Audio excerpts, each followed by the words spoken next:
पर जारी सस्पेंस खत्म हो गया है। ये साफ हो गया है कि वो अब मुख्यमंत्री नहीं बनेंगे। नीतीश राज्यपाल से मिलने भी पहुंचे।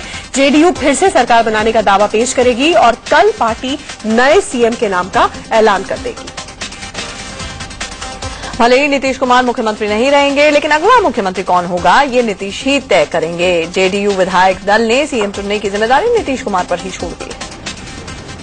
श्री नीतीश कुमार के नेतृत्व में पूर्ण आस्था और विश्वास करती तथा विधायक दल के नए नेता को नामित करने के लिए उन्हें अधिकृत करती। विधायक दल की बैठक के बाद नीतीश कुमार ने कहा कि इस्तीफा देने का फैसला भावावेश में नहीं लिया गया, बल्कि ये नैतिकता का तकाजा है। ये मेरी नैतिक जिम्मेवारी है और हमने वो जिम्मेवारी कबूल की और मुझे कबूल करना भी चाहिए था। इसलिए यह फैसला कोई भावावेश में नहीं है। नीतीश ने यह भी कहा कि इस्तीफा देना कोई साधारण फैसला नहीं होता। हालांकि उन्होंने कहा कि असाधारण समय में असाधारण फैसले लेने भी पड़ते हैं। यह कोई साधारण फैसला नहीं है। जो हमारे सामने परिस्थितियां हैं वो असाधारण परिस्थिति है। असाधारण परिस्थिति से निपटने के लिए, उससे जूझने के लिए असाधारण निर्णय करने पड़ते हैं। जब नीतीश कुमार अड़ गए तो बाद में जेडीयू विधायक दल को उनका इस्तीफा मानना ही पड़ा। कल की बैठक में जेडीयू विधायकों ने नीतीश पर सीएम बने रहने का दबाव बनाया था, लेकिन एक दिन का वक्त लेने के बाद भी नीतीश इस्तीफे पर कायम रहे। नीतीश कुमार सत्ता में नहीं रहेंगे, लेकिन सत्ता पर उनकी पकड़ बरकरार रहेगी। जेडीयू के बिहार प्रदेश अध्यक्ष वशिष्ठ नारायण सिंह ने कहा कि नीतीश सरकार और पार्टी के बीच में समन्वय का काम करेंगे।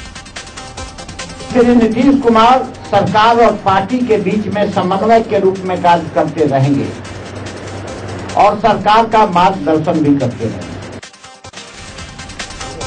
जेडीयू ने ऐलान किया है कि बिहार में अगला विधानसभा चुनाव नीतीश कुमार की अगुवाई में ही लड़ा जाएगा और जनादेश मिलने पर नीतीश ही मुख्यमंत्री बनेंगे। 2015 का विधानसभा चुनाव श्री नीतीश कुमार के नेतृत्व में लड़ा जाएगा। जनता का विश्वास और जनादेश प्राप्त करने के बाद पुनः श्री नीतीश कुमार के नेतृत्व में ही सरकार गठित होगी। जेडीयू ने यह भी साफ कर दिया कि भले ही नीतीश सीएम नहीं रहेंगे, लेकिन पार्टी उनके ही नेतृत्व में काम करेगी।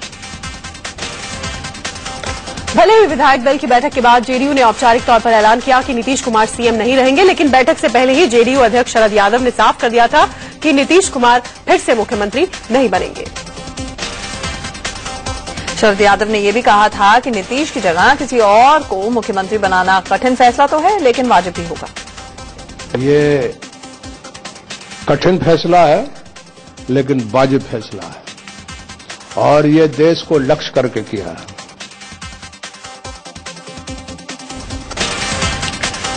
जेडीयू विधायकों का एक धड़ा ये नहीं चाहता था कि नीतीश कुमार सीएम बने रहे। रविंद्र राय ने कहा कि अगर नैतिकता बरकरार रखनी है तो नीतीश को इस्तीफा वापस नहीं लेना चाहिए। उधर नीतीश कुमार के इस्तीफा वापसी की मांग के लिए कई जेडीयू नेता धरने अनशन पर उतर आए थे। बिहार के जहानाबाद में अनशन पर बैठे इन नेताओं की मुराद पूरी नहीं हुई और नीतीश की जगह अब कोई और ही सीएम बनेगा। अब बिहार का सीएम कौन होगा, इसके लिए कुछ संभावित चेहरों पर चर्चा चल रही है। इनमें राज्यसभा सदस्य अली अनवर, मंत्री विजेंद्र यादव, विजय कुमार चौधरी, वृषण पटेल और बिहार के अध्यक्ष वशिष्ठ नारायण सिंह के नाम शामिल हैं। बीजेपी नेता गिरिराज सिंह ने कहा है कि नीतीश कुमार का असली चेहरा सामने आ गया है। उन्होंने कहा कि रिमोट कंट्रोल से सरकार चलाने का इंतजाम नीतीश ने कर लिया है। लालू जी जेल जा रहे थे तो राबड़ी जी को बनाया और जेल से चलाते थे। उसी तरह नीतीश कुमार रिमोट से सरकार चलाएंगे, गुड़ खाएंगे, गुलगुल्ला से परहेज रखेंगे, चलाएंगे सरकार वो, लेकिन रिमोट से। अगर बिहार की मौजूदा हालत देखें तो 243 सीटों वाली विधानसभा में जेडीयू के पास 117 सदस्य हैं, जो बहुमत के आंकड़े से कम है। वहीं बीजेपी के पास 90, आरजेडी के पास 24, कांग्रेस के पास 4 और निर्दलीय के पास 6, एक सीट सीपीआई के पास है। लोकसभा चुनाव में अब तक की सबसे बड़ी हार के बाद आज कांग्रेस कार्य समिति यानी कि सीडब्ल्यूसी की बैठक हो रही है। सोनिया गांधी की अध्यक्षता में होने वाली इस बैठक में पार्टी की हार की वजह को टटोलने की कोशिश होगी। कहा जा रहा है कि CWC की बैठक में सोनिया गांधी और राहुल गांधी हार की जिम्मेदारी लेंगे।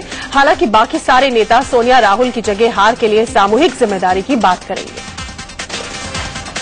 कांग्रेस कार्य समिति की बैठक से पहले सोनिया गांधी के राजनीतिक सचिव अहमद पटेल का बड़ा बयान भी सामने आया है। पटेल ने कहा कि हार के लिए पार्टी और सरकार दोनों ही जिम्मेदार। कांग्रेस के कई बुजुर्ग नेता टीम राहुल के कामकाज के अंदाज से नाराज बताई जा रही है। CWC की बैठक में राहुल के रणनीतिकारों जयराम रमेश, मोहन गोपाल, मोहन प्रकाश, मधुसूदन मिस्त्री, इन तमाम की क्लास लग सकती है।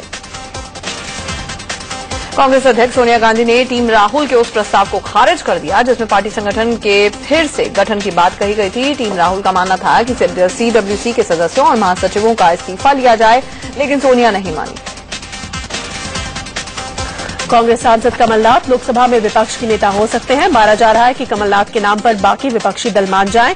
विपक्ष का नेता बनने के लिए कम से कम 55 सीटें चाहिए, जो कांग्रेस के पास नहीं है, इसलिए सहयोगियों की दरकार है।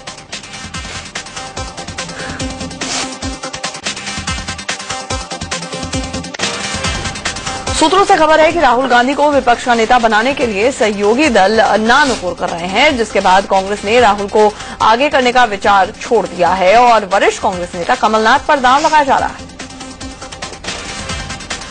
दरअसल लोकसभा में मुख्य विपक्षी पार्टी के दर्जे के लिए सदन के सदस्यों का 10% किसी पार्टी के पास होना चाहिए, यानी 543 सदस्यों के हिसाब से एक पार्टी को कम से कम 55 सीटें मिलनी चाहिए, लेकिन कांग्रेस के पास महज 44 सीटें हैं। सहयोगी दल के नानुपुर के बाद अब राहुल गांधी संसदीय दल का नेता बनने की जगह संगठन का काम देखेंगे। खबर यह भी है कि राहुल गांधी जल्द ही देश भर के दौरे पर निकल सकते हैं और फिर से पार्टी को खड़ा करने की कोशिश करेंगे। भावी प्रधानमंत्री नरेंद्र मोदी के शपथ ग्रहण को लेकर तारीख पर अभी भी सस्पेंस बना हुआ है। हालांकि सूत्रों से खबर है कि 23, 24 या फिर 25 मई को राष्ट्रपति भवन में मोदी सरकार का शपथ ग्रहण समारोह हो सकता है। बताया जा रहा है कि मोदी के साथ कम से कम 12 और अधिकतम 20 मंत्री शपथ ले सकते हैं। अगर सुबह का समय तय हुआ तो शपथ ग्रहण राष्ट्रपति भवन के प्रांगण में होगा, जिसमें 2-2.5 हजार गेस्ट भी बुलाए जाएंगे। ये भी खबर है कि अगर मोदी सरकार के शपथ ग्रहण का वक्त दोपहर के बाद रखा गया तो शपथ ग्रहण खुले प्रांगण में नहीं होगा और मेहमानों की संख्या भी करीब 300 तक ही सीमित रखी जाएगी। ऐसे तारीख और वक्त फाइनल होना भी बाकी है। कल नरेंद्र मोदी को औपचारिक तौर पर बीजेपी का नेता चुन लिया जाएगा। इस बाबत बीजेपी संसदीय दल की बैठक कल दोपहर करीब 12 बजे बुलाई गई। बीजेपी संसदीय दल की बैठक के बाद एनडीए की भी कल बैठक होगी। इस बैठक में सरकार गठन को लेकर चर्चा होगी, साथ ही मंत्रालयों के बंटवारे को लेकर भी मंथन हो सकता है। बीजेपी की वरिष्ठ नेता सुषमा स्वराज ने दिल्ली में भावी पीएम नरेंद्र मोदी और बीजेपी अध्यक्ष राजनाथ सिंह से मुलाकात की। दिल्ली में नई सरकार के गठन को लेकर बीजेपी नेताओं के बीच मुलाकातों का दौर जारी है। दिल्ली में अरुण जेटली और अमित शाह ने भावी पीएम नरेंद्र मोदी से मुलाकात की। गुजरात भवन में सुबह करीब 10 बजे तीनों की मुलाकात हुई। बीजेपी के वरिष्ठ नेता अरुण जेटली ने भी राजनाथ सिंह से मुलाकात की है। खबर यह है कि जेटली ने नई सरकार के सियासी समीकरणों को लेकर राजनाथ सिंह से चर्चा की। बागपत से अजीत सिंह को हराने वाले बीजेपी नेता सत्यपाल सिंह और शाहनवाज हुसैन ने भी राजनाथ सिंह से मुलाकात की है। दिल्ली में दोनों राजनाथ सिंह से मिलने उनके आवास पर पहुंचे। महाराष्ट्र से बीजेपी नेता प्रकाश जावड़ेकर और गोपीनाथ मुंडे ने भी बीजेपी अध्यक्ष राजनाथ सिंह से मुलाकात की है। यूपी से भी बीजेपी नेता पार्टी अध्यक्ष राजनाथ सिंह से मिलने पहुंचे। डुमरियागंज से जीतकर आए जगदम्बिका पाल और गोरखपुर से जीतकर आए योगी आदित्यनाथ ने राजनाथ सिंह से उनके दिल्ली के आवास पर पहुंचकर मुलाकात की। बीजेपी नेता कल्याण सिंह ने भी भावी पीएम नरेंद्र मोदी और पार्टी अध्यक्ष राजनाथ सिंह से मुलाकात की है। कल्याण सिंह पहले राजनाथ सिंह से मिलने के लिए दिल्ली में उनके घर गए, उसके बाद वो गुजरात भवन पहुंचे मोदी से मुलाकात करने के लिए। उधर झारखंड के पूर्व मुख्यमंत्री अर्जुन मुंडा ने भी तेजी से बदलते सियासी समीकरणों के बीच दिल्ली आकर राजनाथ सिंह से मुलाकात की। सूत्रों से खबर है कि मुंडा ने झारखंड के ताजा सियासी हालात पर राजनाथ सिंह से बातचीत की। प्रकाश जावड़ेकर, आरके सिंह, मनोज तिवारी, विनय कटियार समेत कई बीजेपी नेताओं ने आरएसएस के दफ्तर पहुंचकर संघ कार्यकर्ताओं से मुलाकात की। नजमा हेपतुल्ला और झांसी से सांसद उमा भारती ने बीजेपी अध्यक्ष राजनाथ सिंह के घर जाकर उनसे मुलाकात की। नजमा ने कहा कि वो राजनाथ सिंह को बधाई देने आए हैं। वाईएसआर कांग्रेस के प्रमुख जगनमोहन रेड्डी ने भी दिल्ली में भावी पीएम नरेंद्र मोदी से मुलाकात की। बिहार में एनडीए के सहयोगी दल एलजेपी ने प्रमुख रामविलास पासवान और उनके बेटे चिराग पासवान ने भी राजनाथ सिंह से मुलाकात की। रामविलास पासवान हाजीपुर और चिराग जमुई से लोकसभा चुनाव जीते हैं। शिवसेना प्रमुख उद्धव ठाकरे अब कल नरेंद्र मोदी से मुलाकात करेंगे। उन्हें आज ही दिल्ली में मोदी से मिलना था, लेकिन अब ये मुलाकात कल होगी। पाकिस्तान ने भावी प्रधानमंत्री नरेंद्र मोदी को पाकिस्तान आने का न्यौता दिया है। देश में नई सरकार के गठन से ठीक पहले सीमा समस्या को लेकर पाकिस्तान के हाई कमिश्नर अब्दुल बसात ने कहा कि शांति में ही हमारा आपसी हित है। गुजरात में मुख्यमंत्री पद को लेकर बीजेपी के अंदर नई दावेदारी शुरू हो गई है। गुजरात के वित्त मंत्री नितिन पटेल ने अपना दावा ठोक दिया है। नितिन पटेल ने कहा है कि वो मुख्यमंत्री पद संभालने के काबिल हैं और पार्टी मौका देगी तो वो जरूर तैयार है। गुजरात में नरेंद्र मोदी के उत्तराधिकारी के तौर पर आनंदीबेन पटेल का नाम करीब करीब तय माना जा रहा है। ऐसे में नितिन पटेल की दावेदारी के बाद नया पेच फंस गया है। अब 21 मई को तय होगा कि गुजरात की कमान किसे मिलेगी। हरिद्वार के पतंजलि योगपीठ पहुंचकर बाबा रामदेव के रोड शो का समापन हो गया है। बीजेपी की जीत से उत्साहित बाबा रामदेव ने दिल्ली से हरिद्वार तक रोड शो निकाला। इससे पहले बाबा रामदेव का उत्तराखंड के नारसन में जोरदार स्वागत हुआ। रामदेव ने बताया कि उन्होंने ये प्रतिज्ञा ली थी कि जब तक मोदी प्रधानमंत्री नहीं बन जाते वो पतंजलि योगपीठ नहीं लौटेंगे। रामदेव 9 महीने से मोदी के लिए प्रचार कर रहे थे। योग गुरु बाबा रामदेव दिल्ली से अपने रोड शो की शुरुआत करने के लिए शुरू की थी उन्होंने, और दिल्ली से सैकड़ों लोगों के साथ बाबा रामदेव का काफिला सुबह हरिद्वार के लिए रवाना भी हुआ था। गाजियाबाद पहुंचने पर बाबा रामदेव का लोगों ने जोरदार स्वागत किया। बाबा रामदेव ने गाड़ी से बाहर निकलकर लोगों का अभिवादन स्वीकार किया। लोगों ने रामदेव को फूल मालाएं पहनाई और बैंड बाजे से उनका स्वागत किया। रोड शो की शुरुआत करने से पहले आज सुबह बाबा रामदेव राजघाट पहुंचे, जहां पर उन्होंने महात्मा गांधी की समाधि पर फूल चढ़ाकर उनका ध्यान किया। राजघाट के बाद बाबा रामदेव शहीद भगत सिंह पार्क पहुंचे, जहां उन्होंने शहीद भगत सिंह की मूर्ति पर श्रद्धा सुमन चढ़ाए। यहां भी उनके साथ राम जेठमलानी और स्वामी अग्निवेश मौजूद थे। राष्ट्रपति प्रणब मुखर्जी ने 15वीं लोकसभा को भंग कर दिया है। संसदीय कार्य मंत्री रहे कमलनाथ ने शनिवार को लोकसभा भंग करने की सिफारिश की थी। उनके साथ ही चुनाव आयोग ने राष्ट्रपति को नवनिर्वाचित 543 सांसदों की नई सूची सौंपी है। उत्तर प्रदेश में समाजवादी पार्टी की करारी हार के बाद पार्टी ने आज मंथन किया। पार्टी सुप्रीमो मुलायम सिंह यादव ने सभी प्रत्याशियों को बुलाकर चर्चा की। उत्तराखंड की हरीश रावत सरकार ने कैबिनेट मंत्री अमृता रावत की मंत्री पद से छुट्टी कर दी है। अमृता को बर्खास्त कर उनकी जगह निर्दलीय विधायक दिनेश धने को शपथ दिलाई गई। अपनी बर्खास्तगी से तमतमाई अमृता रावत ने मुख्यमंत्री हरीश रावत पर तीखा हमला बोला। अमृता ने कहा कि उत्तराखंड में कांग्रेस की करारी हार के बाद मुख्यमंत्री को नैतिकता के आधार पर इस्तीफा देना चाहिए। ये जो है विनाश काले विपरीत बुद्धि। जब आदमी विनाश काल होता है तो उसके में उसकी बुद्धि और भी विपरीत हो जाती है। ये उसका एक प्रत्यक्ष ये नमूना देखने को मिल रहा है, जो स्वयं मुख्यमंत्री को अपना इस्तीफा देना चाहिए। पूर्व केंद्रीय मंत्री विनोद शर्मा कल हरियाणा के जींद में 3 जगहों पर लोक सेवा पंचायत के दफ्तरों का उद्घाटन करेंगे। ये दफ्तर जींद, सफीदों और नरवाना में खोले जाएंगे। पश्चिम बंगाल में विधायक शिखा मित्रा ने टीएमसी पार्टी छोड़ दी है। पार्टी छोड़ने के बाद वो कांग्रेस में शामिल हो गई हैं। टीएमसी में पार्टी विरोधी गतिविधियों में लिप्त होने का आरोप लगने के बाद शिखा दबाव में थी।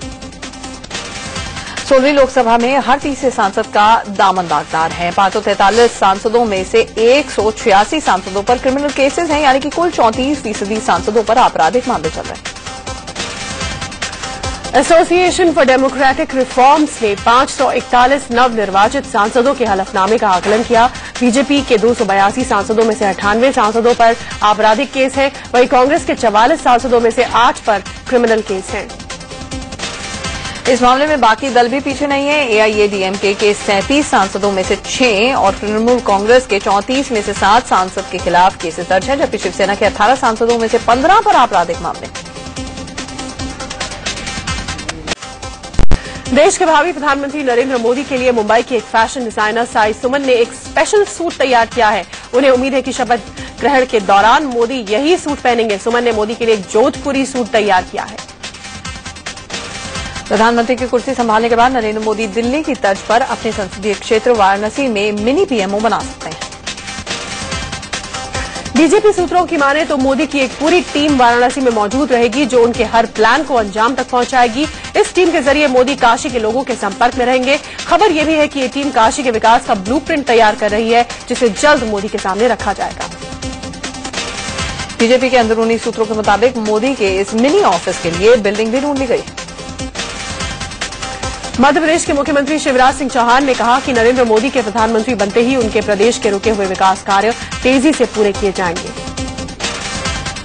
देश के भावी प्रधानमंत्री नरेंद्र मोदी का जादू लोगों के सर चढ़कर बोल रहा है। मतगणना के दिन इंदौर में एक दंपत्ति को जुड़वा बच्चे पैदा हुए। मोदी की लहर में बीजेपी की बड़ी जीत के बाद इस दंपत्ति ने अपने बच्चों के नाम भी नरेंद्र मोदी और मोदी रख दिए।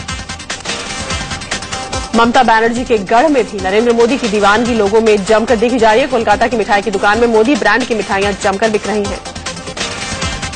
आगरा में 21 नवंबर को नरेंद्र मोदी शंखनाद रैली में जिस कुर्सी पर बैठे थे, अब कुर्सी के मालिक उस कुर्सी को मोदी के शपथ ग्रहण समारोह में उन्हें भेंट करना चाहते हैं। पूर्व मुख्यमंत्री एनडी तिवारी और उज्ज्वला शर्मा ने आज अपनी शादी का रजिस्ट्रेशन करा लिया। इससे पहले बुधवार को एनडी तिवारी और उज्ज्वला शर्मा ने लखनऊ में हिंदू रीति रिवाज से शादी की। जम्मू कश्मीर में पाकिस्तान के साथ लगती अंतर्राष्ट्रीय सीमा पर आतंकवादियों के साथ हुई मुठभेड़ में एक जवान शहीद हो गया, जबकि 2 घायल हो गए। भोपाल में बजरंग दल के कार्यकर्ताओं ने सिमी आतंकवादियों का पुतला फूंककर उन्हें फांसी देने की मांग की। सुप्रीम कोर्ट से सुब्रतो रॉय को फिर झटका लगा है। सुप्रीम कोर्ट ने सहारा समूह की उस याचिका को खारिज किया है, जिसमें उन्हें तिहाड़ से निकालकर लखनऊ में नजरबंद रखने की मांग की गई थी। सुप्रीम कोर्ट ने बलात्कार के आरोप में जेल में बंद तरुण तेजपाल को 3 सप्ताह की अंतरिम जमानत दे दी है। आसाराम की जमानत अर्जी पर सुनवाई सुप्रीम कोर्ट में टल गई है। अब सुनवाई 3 जुलाई को होगी। वहीं आसाराम ने जोधपुर कोर्ट से बाहर आने के बाद कहा कि 8 साल पहले उन्होंने मोदी के पीएम बनने का दावा किया था। हिट एंड रन केस में बॉलीवुड अभिनेता सलमान खान की मुश्किलें बढ़ गई हैं। इस केस से जुड़े चौथे गवाह ने भी कोर्ट में सलमान खान के खिलाफ गवाही दी है। सलमान की पहचान करने वाले चौथे गवाह पेशे से बारटेंडर हैं। आरुषि मर्डर केस में जेल की सजा काट रहे डॉक्टर राजेश तलवार और उनकी पत्नी नूपुर तलवार को राहत नहीं मिली। इलाहाबाद हाईकोर्ट ने तलवार दंपति की जमानत अर्जी खारिज कर दी है। कारोबारी हफ्ते के पहले दिन शेयर बाजार में नई सरकार के आने से जोश भर गया। डॉलर के मुकाबले रुपए ने मजबूती हासिल की। 11 महीने का उच्चतम स्तर 58.47 छूने के बाद रुपया 58.59 पर बंद हुआ। यूपी के अखिलेश सरकार में राज्य मंत्री सतईराम की ट्रेन हादसे में मौत हो गई। इस हादसे में राज्य मंत्री सतईराम के ड्राइवर और गनर की भी मौत हो गई। दिल्ली के कश्मीरी गेट इलाके में एक तेज रफ्तार ट्रक ने आईटीबीपी के इंस्पेक्टर को कुचल डाला। बिहार के नालंदा में एक ट्रक ने 2 राहगीरों को कुचल दिया। दोनों की मौत से गुस्साई भीड़ ने ट्रक में तोड़फोड़ की। दिल्ली के दिलशाद गार्डन इलाके में पानी की किल्लत से परेशान लोग जमकर हंगामे पर उतर आए। सैकड़ों लोगों के सड़क पर प्रदर्शन करने से लंबा चौड़ा जाम लग गया। वाराणसी में बिजली कटौती से परेशान बीजेपी कार्यकर्ताओं ने बिजली ऑफिस के बाहर प्रदर्शन किया। अरुणाचल प्रदेश के पूर्व मंत्री टीजी रिपोंचे की दिल्ली में संदिग्ध हालत में मौत हो गई। कानपुर के एसएसपी ऑफिस में पुलिस लाइन में रहने वाले एक सफाई कर्मी ने फांसी लगा ली। गोरखपुर में अज्ञात बदमाशों ने एक युवक को गोली मार दी। मेडिकल स्टोर पर काम करने वाले युवक को गंभीर हालत में जिला अस्पताल में भर्ती कराया गया। इलाहाबाद में एक हैवान शख्स ने अपनी पत्नी समेत 3 महिलाओं पर तेजाब से हमला कर दिया। असम के कोकराझार में पुलिस ने 4 किलो का आईईडी बम बरामद किया। मशहूर होने के लिए दिल्ली के एक युवक ने ऐसी तरकीब अपनाई है कि वो रातों रात सोशल साइट्स पर छा गया।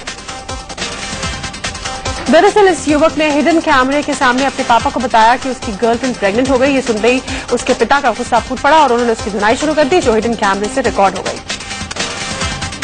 पिटे युवक ने अपने पापा से माफी मांगने की भी कोशिश की, लेकिन सब बेकार। अंतर्राष्ट्रीय खबरें। उत्तरी कोलंबिया में एक चर्च की बस में आग लगने से उसमें सवार 31 बच्चों की मौत हो गई। बॉलीवुड के रॉक स्टार रणबीर कपूर लोगों को नो स्मोकिंग का पाठ पढ़ाते हुए नजर आएंगे।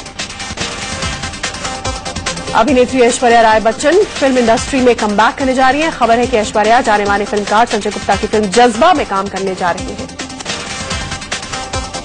हंसल मेहता के निर्देशन में बन रही फिल्म सिटी लाइट का मुंबई में प्रमोशन हुआ।